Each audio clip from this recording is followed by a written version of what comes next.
أعوذ بالله من الشيطان الرجيم بسم الله الرحمن الرحيم وجاء المعذرون من الأعراب ليؤذن لهم وقعد الذين كذبوا الله ورسوله سيصيب الذين كفروا منهم عذاب عليم۔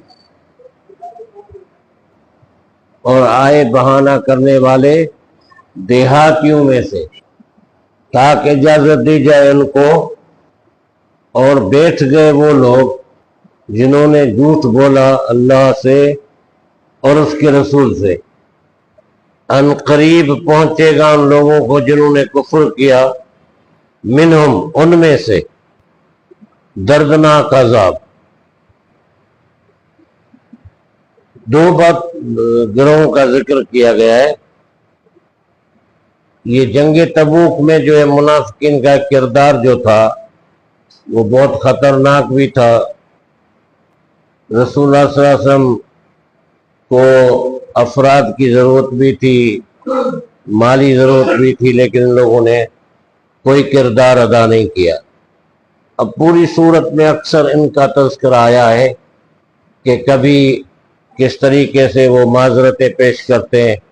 کچھ لوگوں کو آپ نے خود ہی اجازت دے دی جو کہ نہیں دینی تھی، لیکن چونکہ آپ نے اجازت دے دی تو وہ چلے گئے، اور باقی لوگوں نے جو ہے وہ جھوٹ موٹ بول کر کے اپنے آپ کو اور تمہارے مسلمانوں کے عتاب سے، مسلمانوں کے طنز سے محفوظ کرنے کی کوشش کی۔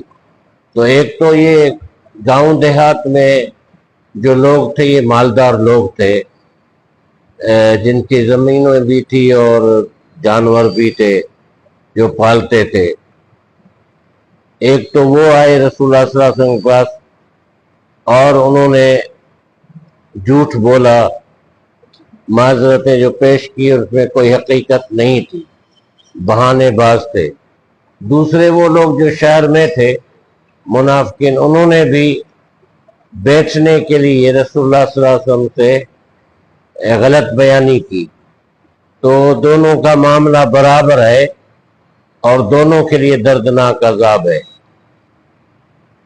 یہ بڑی آزمائش ہے رسول علیہ السلام کے سامنے، جب پیغمبر اسلام بلائیں کسی کام کے لیے اور کسی جہاد کے لیے، کسی حاجت کے لیے، اور آدمی اس میں پس و پیش کرے، تاخیر کرے، سستی کرے، کاہلی کرے، تو اس وقت یہ بڑی آزمائش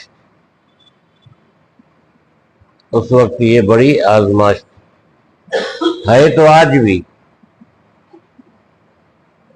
آج بھی وہی آزمائش ہے ہمارے لیے کہ ہم اللہ رسول کے بلانے پر، ان کی آواز پر، ان کے دین کے لیے ہم کیا کرتے ہیں اور ہمیں کیا کرنا چاہیے، وہ بات تو آج بھی ہمارے پاس تو ہے نہیں آئی۔ منافقین کے حوالے سے اس صورت میں زیادہ تذکرہ ہے۔ آگے چلیں۔ لَيْسَ عَلَى الضُّعَفَاءِ وَلَا عَلَى الْمَرْضَى وَلَا عَلَى الَّذِينَ لا يجدون ما ينفقون حرج إذا نصحوا لله ورسوله ما على المحسنين من سبيل والله غفور رحيم۔ نہیں ہے ضعیفوں پر، نہ بیماروں پر، اور نہ ان لوگوں پر جو نہیں پاتے وہ چیز کو وہ خرچ کریں، کوئی حرج نہیں ہے، کوئی گناہ نہیں جب وہ خیر خواہی کرتے ہیں اللہ کی اور اس کے رسول کی۔ ما علی المحسنین من سبیل، اور نیکی کرنے والوں پر پکڑ کی کوئی سبیل نہیں ہے، اور اللہ بہت بخشنے والا، نہایت رحم کرنے والا۔ مطلب کیا ہوا؟ اللہ نے فرمایا کہ وہ تو عذر پیش کرتے تھے نا، لیکن جو حقیقی ضعیف ہیں، مریض ہیں اور جن کے پاس کچھ بھی نہیں ہے کہ وہ سواری پا سکیں، جہاد میں چل سکیں، ان لوگوں پر کوئی گناہ نہیں۔ اور دوسرے وہ لوگ ہیں کہ جو نیکی کرتے ہیں اور اس میں ہمدردی رکھتے ہیں، کسی طور پر وہ شریک نہیں ہو سکتے لیکن اللہ رسول کے ساتھ ہمدردی، مسلمانوں کے ساتھ خیر خواہی رکھتے ہیں، تو اللہ ان کی چھوٹی موٹی دوسری غلطیوں کو معاف فرما دے گا، غفور و رحیم۔ وَلَا عَلَى الَّذِينَ إِذَا مَا أَتَوْكَ لِتَحْمِلَهُمْ قُلْتَ لَا أَجِدُ مَا أَحْمِلُكُمْ عَلَيْهِ تَوَلَّوْا وَأَعْيُنُهُمْ تَفِيضُ مِنَ الدَّمْعِ حَزَنًا أَلَّا يَجِدُوا مَا يُنْفِقُونَ۔ اور نہ ان لوگوں پر کہ جب وہ آئیں آپ کے پاس، لِتَحْمِلَهُمْ تاکہ آپ سواری دیں انہیں، قلت تو آپ نے کہا، لا اجد میں نہیں پاتا ایسی چیز کہ میں سوار کروں تمہیں اس پر۔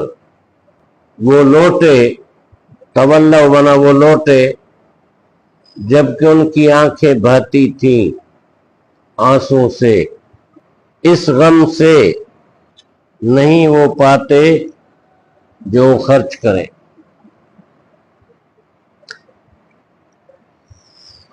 یعنی اللہ تعالیٰ نے فرمایا کہ آپ کے پاس بھی کچھ لوگ آتے ہیں، وہ کہتے ہیں کہ ہمارے لیے آپ سواری کا انتظام کر دیں تو ہم جہاد میں چلے جائیں۔ آپ نے ان سے کہا کہ میں کیا کروں، میرے پاس کوئی ایسا انتظام نہیں ہے کہ میں تمہیں سواری دے سکوں۔ وہ بیچارے جب آپ سے پلٹتے ہیں تو ان کی آنکھیں جو ہیں وہ غم کی وجہ سے آنسو بہاتی ہے اور وہ روتے ہوئے جاتے ہیں کہ ہم کچھ بھی نہیں پاتے، اللہ کے رسول نے حکم دیا جہاد میں نہیں جا سکتے۔ تو وہ ایسے لوگ ہیں، ایسے بھی یعنی وفادار یا سچے لوگ ہیں۔ انما السبیل علی الذین یستأذنونک وهم اغنیاء رضوا بأن یکونوا مع الخوالف وطبع اللہ علی قلوبهم فهم لا يعلمون۔ بے شک گرفت تو ان لوگوں پر ہے جو اجازت مانگتے ہیں آپ سے حالانکہ وہ مالدار ہیں، وہ راضی ہو گئے اس بات پر کہ وہ ہو جائیں پیچھے رہنے والی عورتوں کے ساتھ، اور مہر لگا دی اللہ نے ان کے دلوں پر تو وہ نہیں جانتے۔ آیت کا مطلب ہے کہ ان لوگوں پر تو گرفت ہے نہیں، پکڑ دھکڑ گناہ، جن لوگوں کے پاس کچھ بھی نہیں ہے لیکن اخلاص کے ساتھ وہ آئے، ان کو ملا نہیں۔ لیکن اصل مسئلہ ہے گرفت ان لوگوں کی ہوگی پکڑ قیامت کے دن کہ جن کے پاس سب کچھ بھی تھا لیکن پھر بھی وہ آپ سے بہانے بنا کر اجازت مانگنے کے لیے آئے کہ ہمارے گھر اکیلے ہیں، یہ وہ ہے فلاں ہے، اور پھر قدرت نے اللہ نے ان کے دلوں پر ایسی مہر لگا دی کہ وہ ہمیشہ چاہتے تھے کہ ہم پیچھے رہنے والی جو عورتیں اور بچے ہیں ان کے ساتھ ہم بھی پیچھے بیٹھے رہیں۔ تو اللہ تعالیٰ نے فرمایا گرفت انہی پر ہے، پکڑ انہی کی ہوگی۔ ٹھیک ہے، الحمدللہ رب العالمین، الصلاۃ والسلام علی سیدنا محمد وعلی آلہ وصحبہ، اللہم ارحمنا وانصرنا وعافنا واحفظنا واشفنا ربنا انک رؤوف رحیم، اللہم صلی علی محمد